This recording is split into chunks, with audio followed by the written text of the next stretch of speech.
Hello and welcome to another episode of the Odd Couple podcast. This is Siddharth here. And I'm Dr. Sheesh. So today with us we have Dr. Sujata Tyagarajan, the lead pediatric ICU consultant at the Aster RV Hospital in JP Nagar, who's also the founder of PediStars India, which is a national society for training and research in simulation in healthcare in India with international affiliations. A graduate of the Bangalore Medical College and trained in pediatrics and pediatric ICUs from various reputed institutions in UK for over 14 years, she's come back to India and worked as a senior consultant at various hospitals in Bangalore before joining the Astra RV in 2021. Welcome to the Odd Couple podcast, Dr. Sujata. Good to see you, and thank you for calling me. Pleasure's all ours. So, what a second wave we had, guys. My God.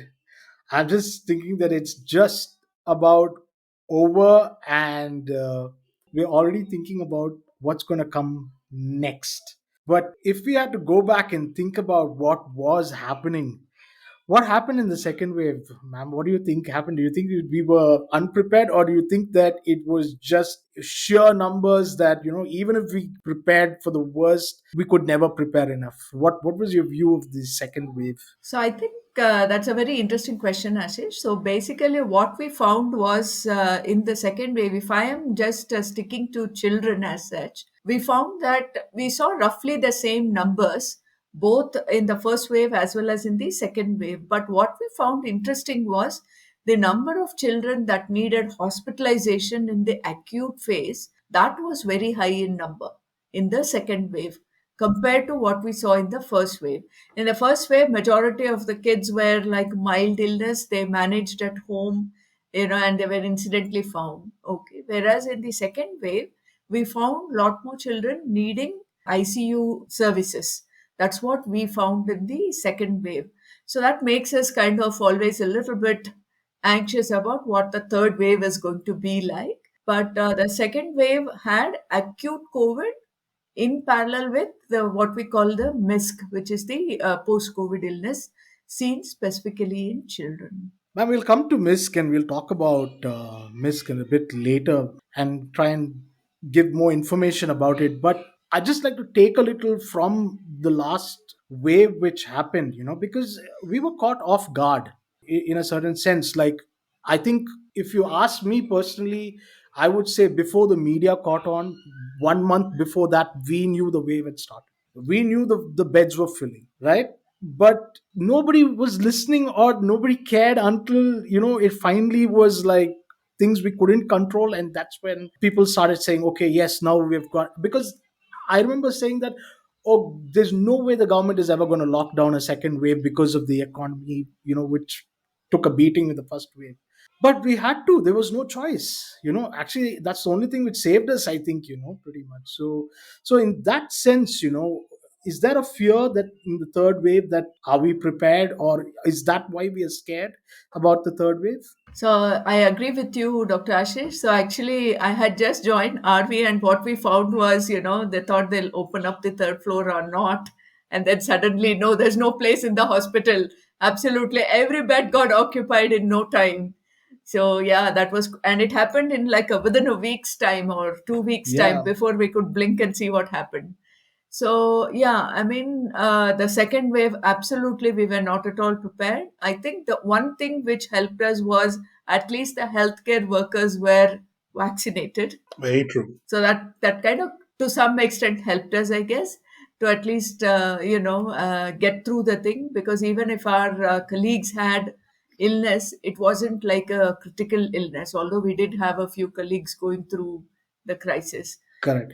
So in terms of the third wave and the run up towards it, compared to second wave, we now have 18 plus years people at least vaccinated in the community. So we'll have to see how the third wave is going to pan out. If we look back at what is happening in the UK, which is now currently going through the third wave, we are seeing that they are also roughly like 40 to 60% vaccinated in the UK, or their caseload is like pretty much like what we had a few weeks ago before the lockdown. So their numbers are also going up, but their mortality is staying flat.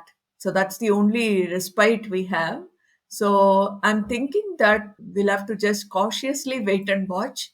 work towards the immunization of the community, and then see. So the concern here is probably for the kids. That comes my next question, where, yes, as rightly mentioned, we weren't prepared for the second wave, but thankfully the healthcare professionals were vaccinated and it could be handled to a certain extent. Now, I'm sure we have great learning from the first and second wave. So, how prepared are we for the third wave?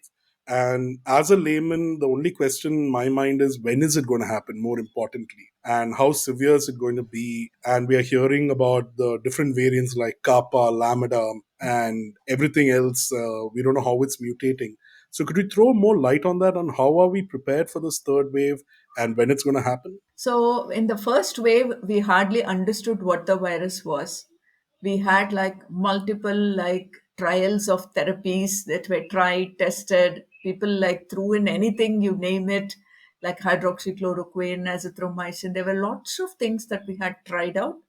By the time the second wave came, we were like, we at least learned what doesn't work. And so we cut down a lot of the other things. And probably we learned what works better. We learned more about the disease, their patterns, and everything. I think the Delta variant that we have and the Delta Plus that we had, was a highly mutating one in India, which wasn't seen elsewhere.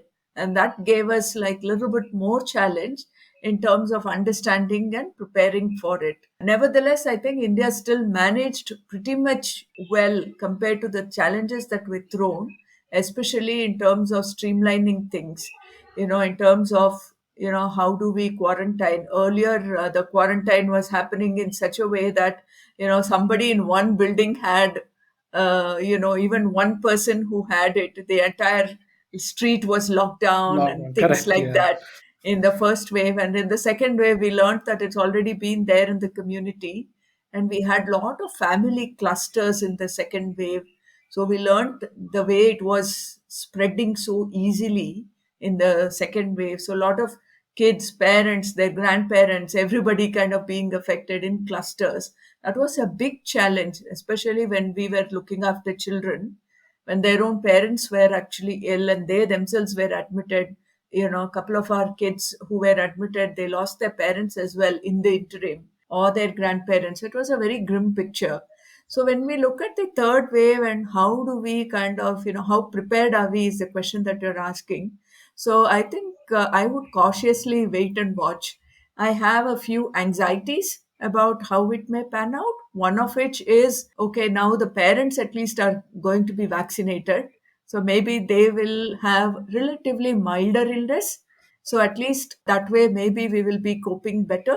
The second thing is about the children. There are still vaccine trials going on. So hopefully, we may have some kind of support being given for them, but that's still a long way away, and I don't know whether we'll do it well in time. We have now had our lockdown released, so a lot of unlocking happening. People are still kind of forgetting their COVID etiquette, and the vaccination itself is making them sort of secure. Yeah. So they are like forgetting their COVID etiquettes.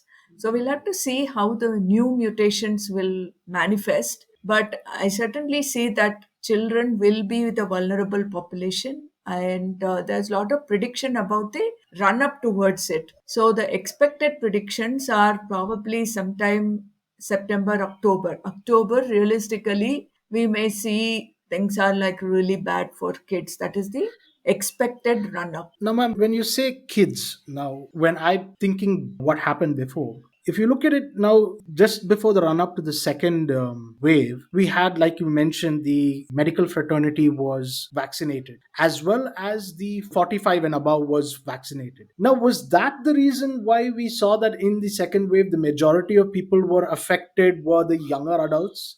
And if that is true, then because we are vaccinating the younger adults now 18 plus, that we feel that the children will be affected, is that the way we are predicting the model, or is it from what we are seeing from Europe, because we are like 3 months or 4 months behind Europe? How are we predicting? What are we using for it? Yeah, so the predictions are based on quite rightly as what you said. So we had the population that were vaccinated. Their presentation of the illness was not that severe, whereas the young adults this time, and some of them didn't even have comorbidities.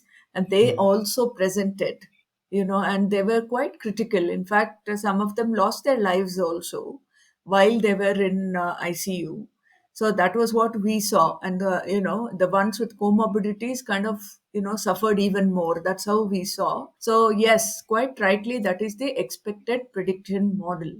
So you are already unvaccinated, whether these variants are sufficient enough for, so the virus has to find some kind of target, they will mutate, and they will actually affect these vulnerable population. So that's how children are expected to be affected.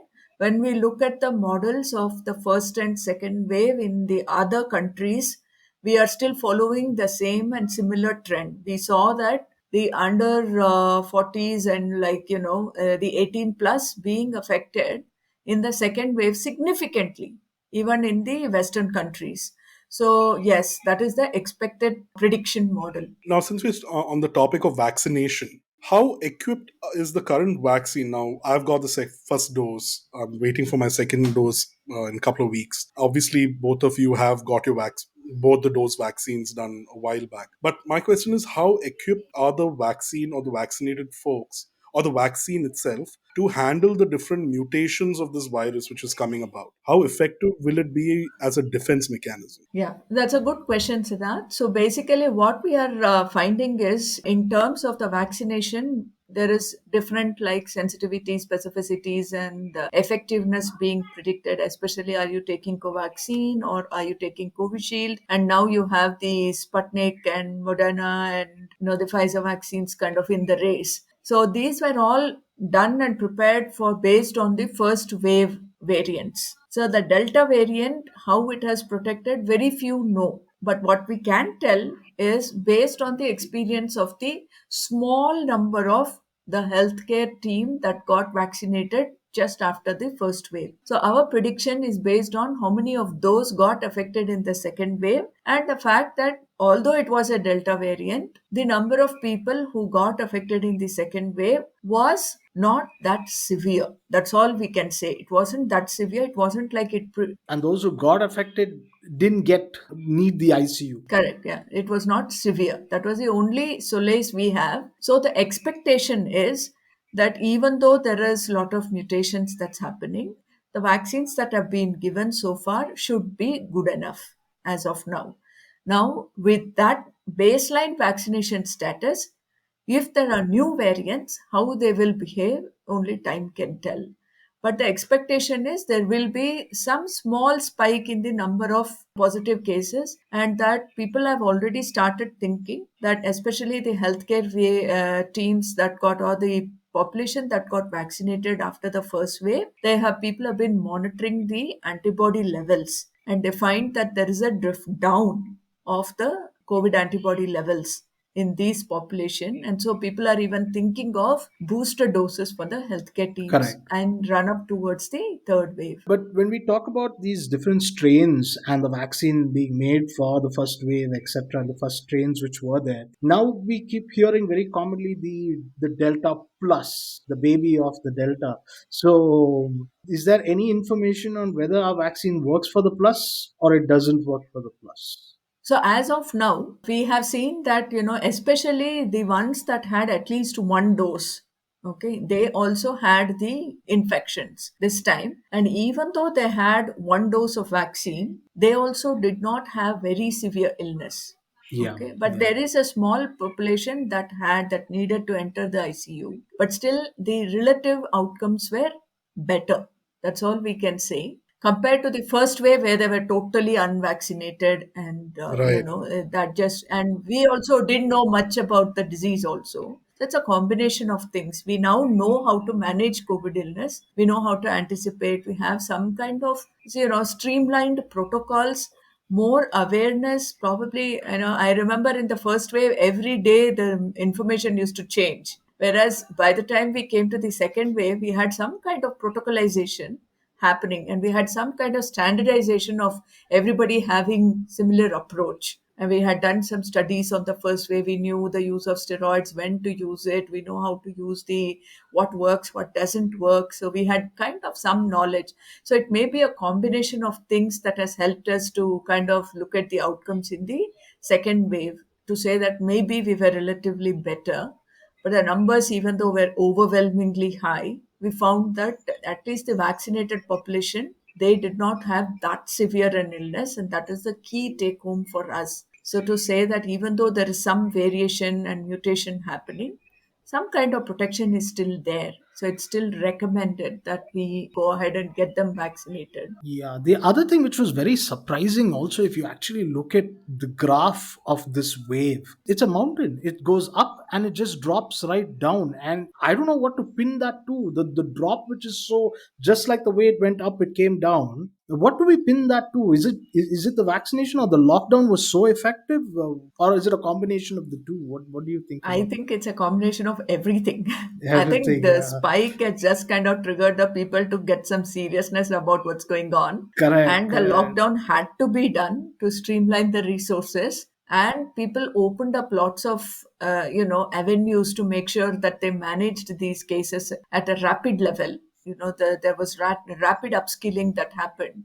Correct. A lot Yeah. of like modular ICUs and like home care, oxygen cylinders being delivered home. I remember going into the hospital, and one day there was nothing, and then the next day there was a whole modular ICU set up outside, and Wow. it was fast. So in that way, I find we as Indians are so resilient, and when we put our mind to something, we can actually do stuff. Because the way that second wave started, it was a disaster. But the way you can see that spike just drop is a clear indication of everything rallying together and getting such a great outcome.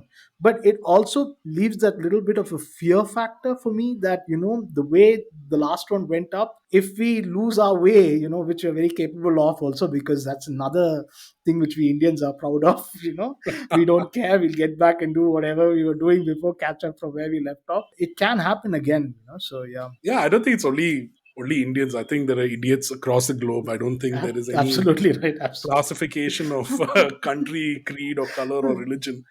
But Yeah. but a question which I have, since it kind of triggered from what you were saying, exactly a year back is when we had our first wave, and a year later we're having the second wave. And there was like a good 8 months gap. Yes, we didn't prepare well, all that aside. But why is it that we're predicting a third wave within a couple of months and not in a year? I understand we're a couple of months behind from the UK or the Europe thing, and that is the base for the model. But is it a seasonal thing like a flu? Because even flu is a highly mutative kind of a infection, right? And so is this. So is would it be seasonal, or are we just like trying to be a little more extra cautious that it's going to happen in a couple of months? So that's a good question. So basically, when we look back, when we look back in the last 1 year, the profile of, patients that are admitted into our ICU, earlier we used to see the winter peak of flu patients. Okay, so the H1N1, the influenza, and all of these viral infections. Very interestingly, across the globe, especially I can talk to you about our PICU patients, we simply didn't see them. Whatever it was, we just didn't simply see them. In the UK, and I practice both in India and UK, and in the UK, winter pressure is something that we dread, that we dread like anything. We always have extra staff, extra beds, everything created to handle the winter pressure in the NHS. And just last year, it was only COVID dedicated. We didn't see that many flu cases at all. Okay, flu or what we call bronchiolitis that is common in our young infants. We didn't see that at all. I was asking almost all the PICUs, let alone the winter countries. I was asking people in Australia and New Zealand, and they told they just simply didn't see such admissions. And the pediatric intensivists weren't that busy at all during the COVID season. In fact, all their pediatric beds were taken over by the adult services. So, to come to your question, is it winter or weather related? I'm not so sure. I don't think we have that much of clarity yet. I can tell you about the incidence of these infections. Probably also because of this particular COVID etiquette that we keep talking about. I think a lot more people are sanitizing their hands, and personal hygiene is taking more care. You're wearing masks, you're maintaining social distancing, would be my guess that led to a lesser influenza infections across. Could it also be that during the first wave, what we saw were the different strains of the virus were not as virulent as what came across as the delta, and now we are finding that the mutation again is again the delta plus, which is a very highly virulent virus. And so we are predicting that because of this high virulence, we might find that the wave might be far more earlier than what it was last year. Quite possible. There could be that angle to it also. But there was this very viral forward on WhatsApp, the Oh, University of WhatsApp, which put out a certain article which said that because we are vaccinating during a pandemic, we are creating more and more mutations, and the mutations are always going to be formed to go against to beat the vaccine.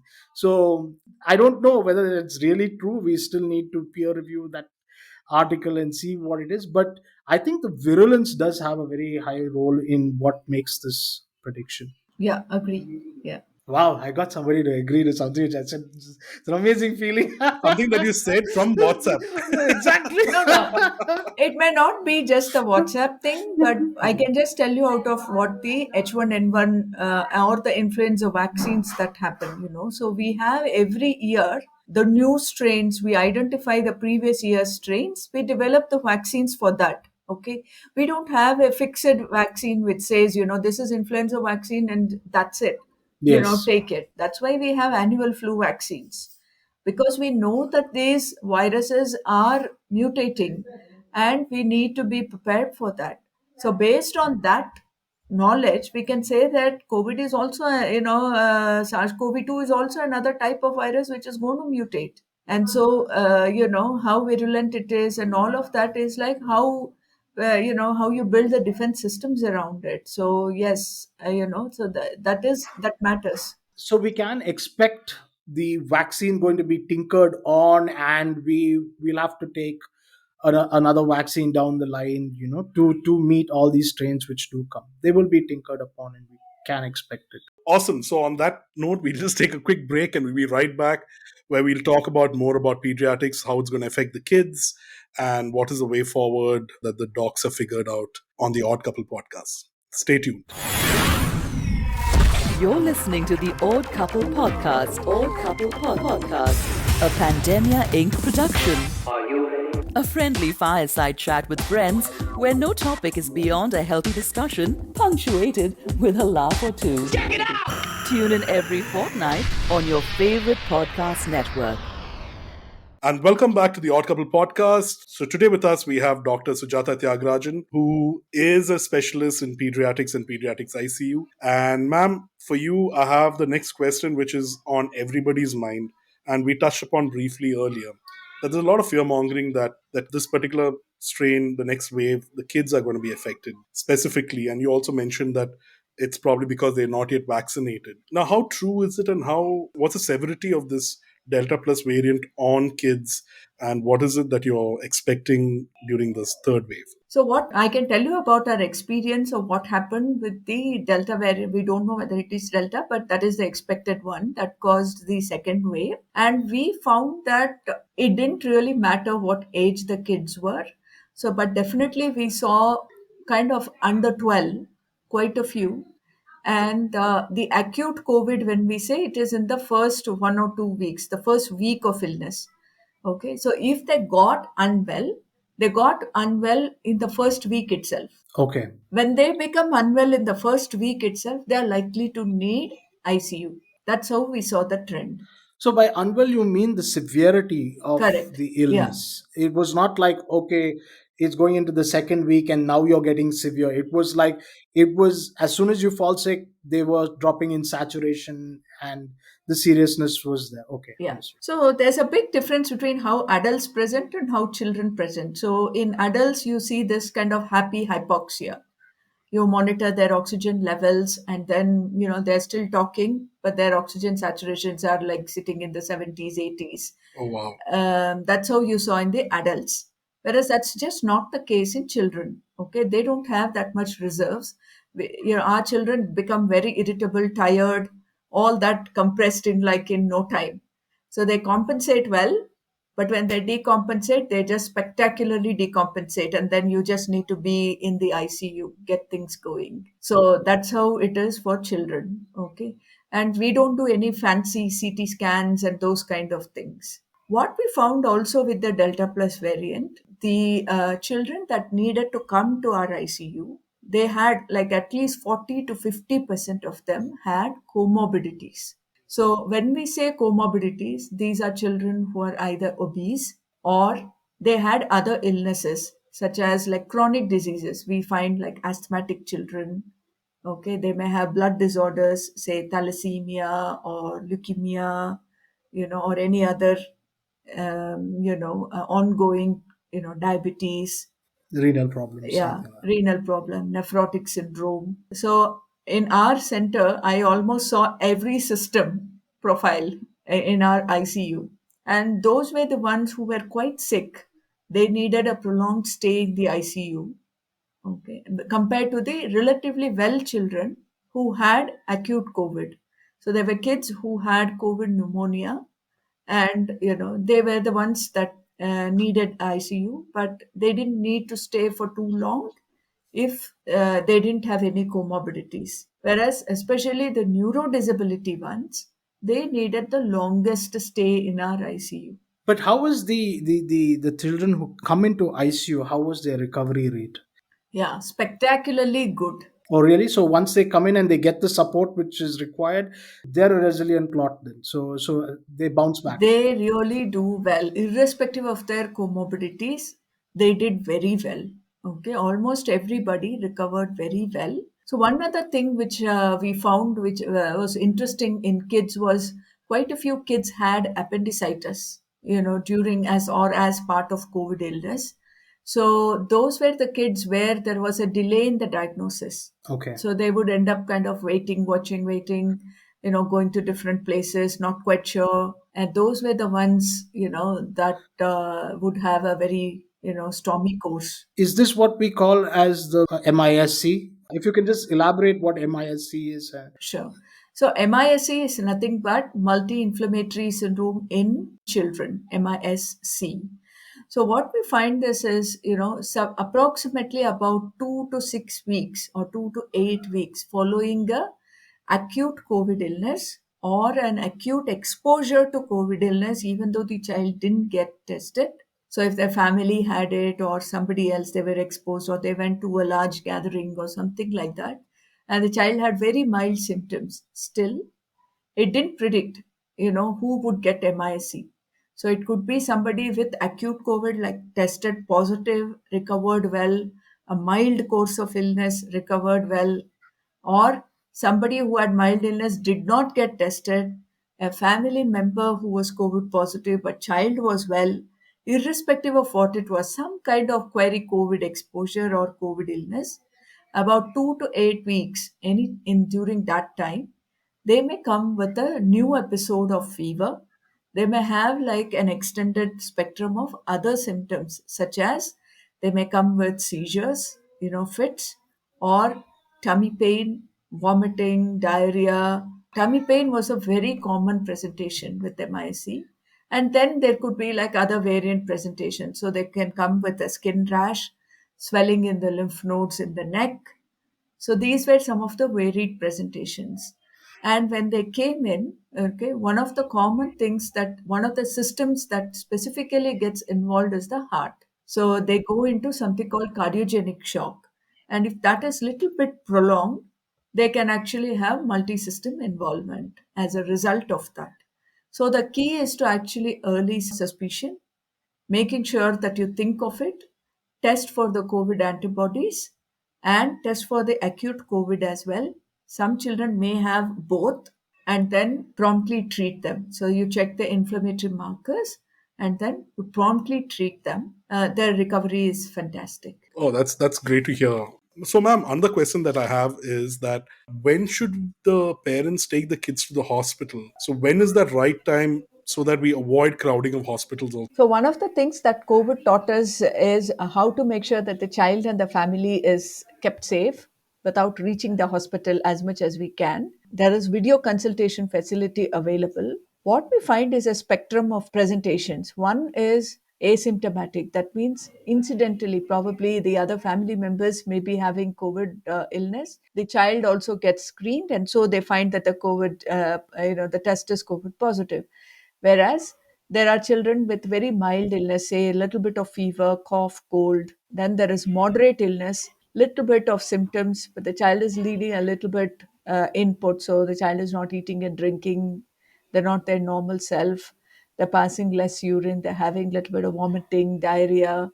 So those are like the moderate illness. Okay. We want to kind of review this spectrum and try to support them as much as possible at home. Then comes children who are like getting dehydrated, getting tired, they're having breathlessness, they're not able to concentrate, they may have seizures, fits, and especially children with comorbidities. Those are the ones that we have to watch out for very soon. We don't have any fancy medications that we give like what we do for the adults. We try our best not to even do unnecessary blood tests. We don't do CT scans and things like that. So only if the child's fever is not responding to the paracetamol that they give at home or the supportive care that they're doing, and if the child is getting dehydrated, breathless, tired, any such things, we would recommend before coming to the hospital also to have a video consultation where possible. Get the doctor to screen them, make sure that they understand what's going on, and then head off to the hospital accordingly. So there is now facilities for all of that. And I would also urge all the parents to identify, at different stages, which is the nearest setup for them available. For example, if you think that your child is going to be unwell, or your child has comorbidities, which will be the potential PICU that you may be going to. So it is better to identify or talk to your primary pediatrician to find out, in case my child gets unwell, which is the facility that I may be going to. So it's a good idea to just have that roadmap in your mind so that you can be prepared. And as I told you, the MISC, so your child may breeze through the acute COVID illness without any issues, whereas about 2 to 8 weeks following this acute exposure or the acute illness, if at all they have fever, that's something that they have to go back to and get it checked over. In their mind, they should be prepared to come to the hospital, Yeah. because MISC is something that we don't want to delay a diagnosis. Maybe 1 or 2 days they can have the supportive care.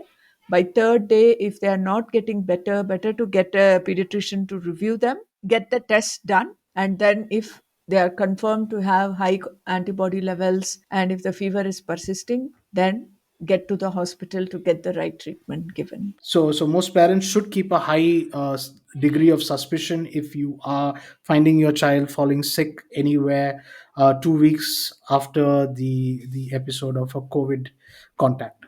Another question which is top of mind for all parents, which I'm pretty sure, is during the second wave or even the first wave, when people were in the ICU or in the hospital with COVID, may not be in the ICU, but at least with oxygen and stuff like that, the kith and kin weren't allowed to come and meet the thing, but they're adults, it's fine. What is the protocol for kids? Because keeping kids away from parents is both bad for the kid in terms of thing, and parents are going crazy anxious.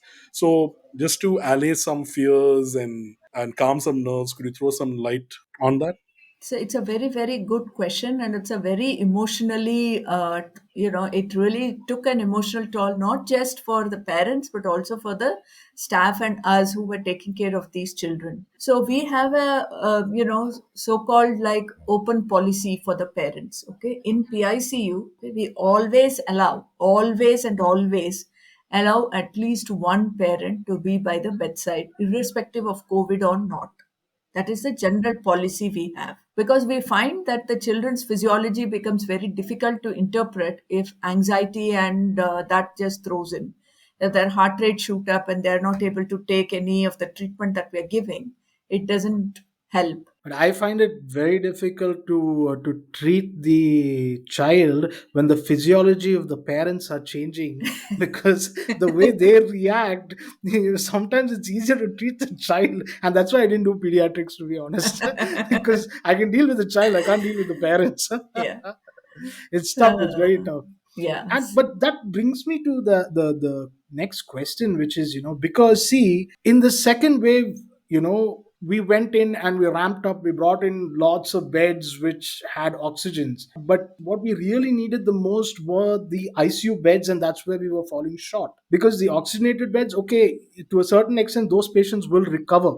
How many of those are going to go into the ICU? But what we're going to find when children are affected is that most parents get very anxious with their children the minute they start seeing even a slightest of symptoms. So it might just require quarantining for like a few days and then you can go back. But when parents see this in their children, they're not going to sit down, right? So we're going to see really anxious behaviors from parents and swarming of the hospitals with children. I found a very interesting dynamics this season actually. So what I found was, as I told you, in the second wave, clusters were involved, family clusters. Correct. So actually, many parents were, even if they wanted to, they themselves were not well enough that they had to leave their kids in the ICU in our care. What we did was we did twice a day or even SOS, WhatsApp video calls to these families to actually show them how their child was doing. What I found it very emotionally heartening was the kids supporting each other. How sweet. So we had a 5-year-old child who was recovering and like ready to go home. And then we had a 8-year-old boy who just got admitted who was so anxious. His dad couldn't be with him because he himself was unwell and was getting tested. But this child was very unwell and needed to be put on NIV. So we had to put a mask on him. And the child was so claustrophobic to put the NIV mask on. So we had this 4-year-old girl telling this boy, Anna, please put the mask on. You will be able to go home just like me. And this boy is like staring and seeing, okay, now what do we do? So she told, all you have to do is to just wear this. And I found even very young infants, around 10 to 12 months of age, so they naturally have stranger anxiety. And these kids, accepting all of us in all our full PPE, accepting us just, so well. It was very heartening. So, in terms of the anxiety of the parents, I think, it's about getting the balance right. What we found it very useful was at the time of admission itself. So I did lot of video counseling to lot of people. There was no audios at all. I would just let them know without my PPE, like with just my mask on, to just explain to them who I am, who my team members are. I would show them how the PICU looks like inside.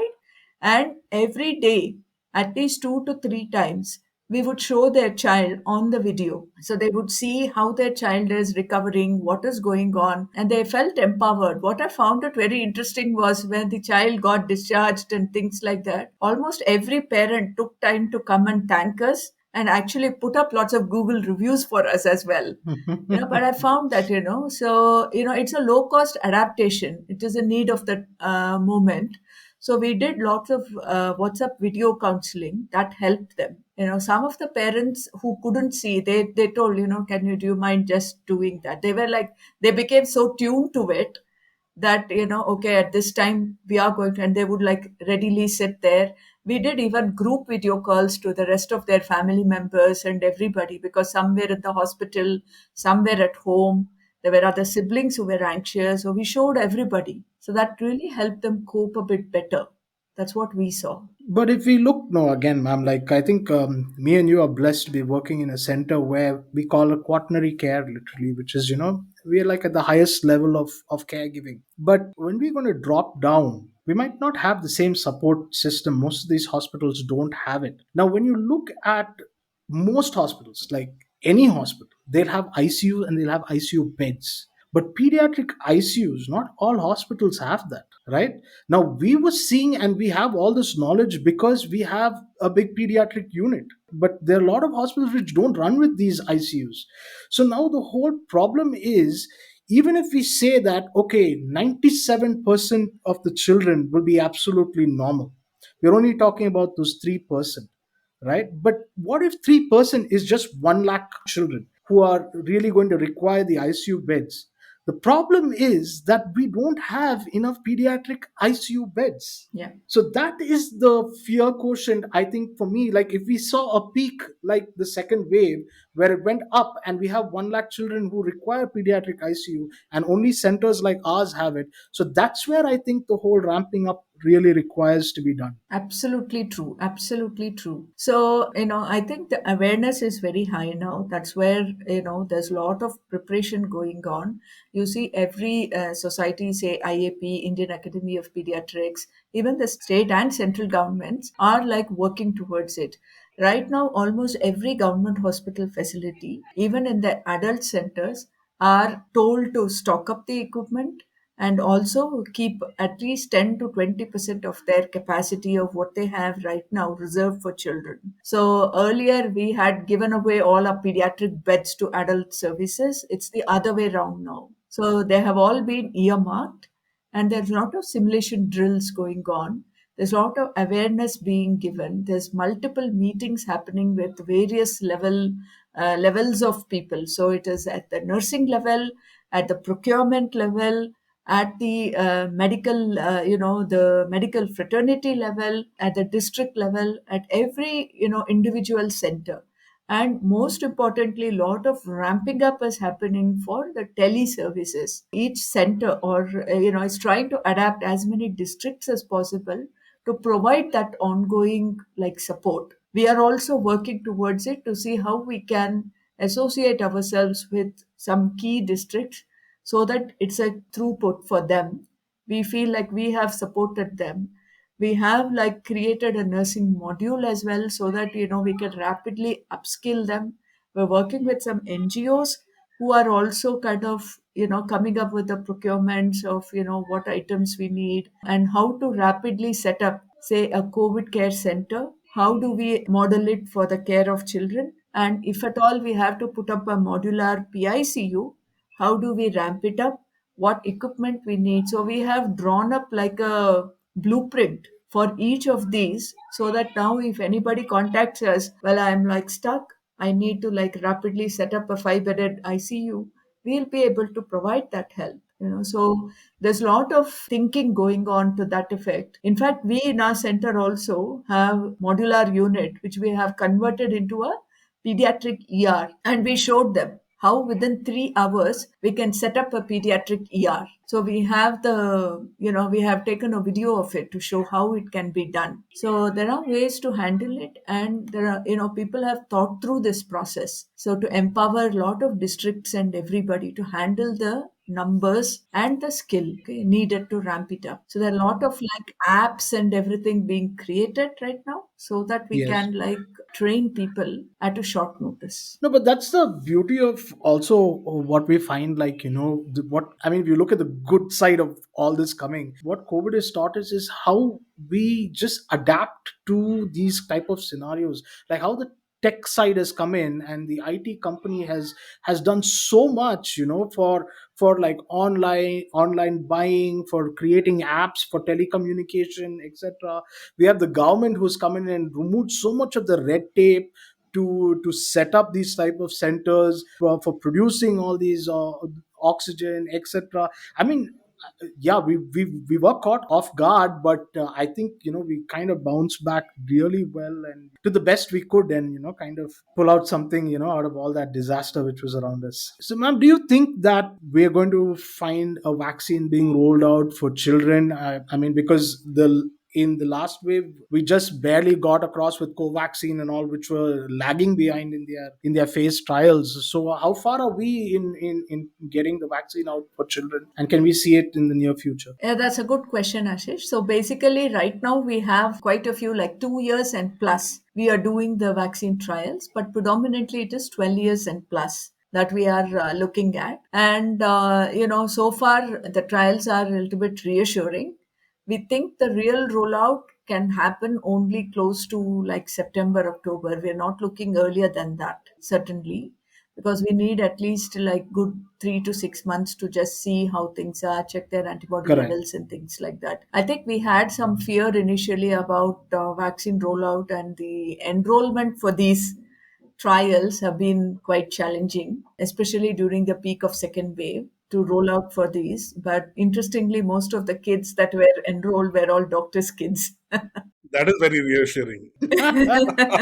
So we'll have to see how things go. But yeah, that is something that, in the UK and in the West, the 12 years plus is already out. So hopefully we will see that rolling into India as well very soon. But if you remember, during when we were getting vaccinated during February, and then I remember calling my neighbors and everybody, send the 50-year-old people over. There's a vaccine, come take it, and nobody wanted it. At that, there was a certain fear until the whole second wave started, and then you found lines which are going around the whole building. So when it comes to children now, people are even more cautious. So even now we have a set of people who are still saying, I don't want the vaccine because I'm scared about the vaccine, right? Even after seeing that it really saves lives. So do you think that most parents are going to accept a vaccine which comes out? Will they take it? I mean, that's a $1 million question right now. But I think what we need to do is to get the, honest reports out. Let us see what the trials show. Let us make sure that the safety profile is appropriately studied, so that we also as pediatricians feel reassured to offer these vaccines to the children. And side effects is something that we have to anticipate. In a developing child, the remote side effects are something which we should be aware of. However, Correct. I think it's about whether the acute illness is so serious enough that the vaccination is a mandatory one. It's a time bound question. We have to wait for the results. We have the responsibility for our future generation. We have the moral responsibility to get it right and to do it ethically, safely for them. So I want to make sure that, and I look forward to making sure that vaccines that are released for children are safe for children, and that we will be safely able to advocate it also. So Correct. at this moment, that's how I am going to look at it. I am also waiting to see what the safety profile is, so that we can offer it to children safely. Well, let's be optimistic about it and hope that we soon get something out and which is safe for the future generation. Absolutely. Thank you so much, Dr. Sujata, for joining us on the Odd Couple podcast. It is so nice to hear that one is from the preparation level, how well prepared we are for the kids and to handle the whole third wave. It was really reassuring. And I love that whole thing where the 5-year-old kid actually helped and lessened the anxiety of an 8-year-old kid who was just getting admitted. I think that was so reassuring to hear. And I'm sure the parents are relieved to hear that doctors and your team are actually taking efforts to do video calls and lessen the anxiety on both the parents and kids. So I think we are very well prepared. And what you mentioned earlier in the podcast, we still need to maintain the COVID etiquettes even after getting the vaccine. We still need to mask up. We still need to maintain social distancing and do not head out anywhere where you really don't need to go. So I think those things still have to be maintained and followed until we conquer this particular pandemic. So thank you so much, Dr. Sujata, for joining the Odd Couple podcast. And thank you, Dr. Sheesh, as usual, for being my partner in crime. Thank you so much once again. All right, until next time. Bye-bye. See you on the other side. Bye bye.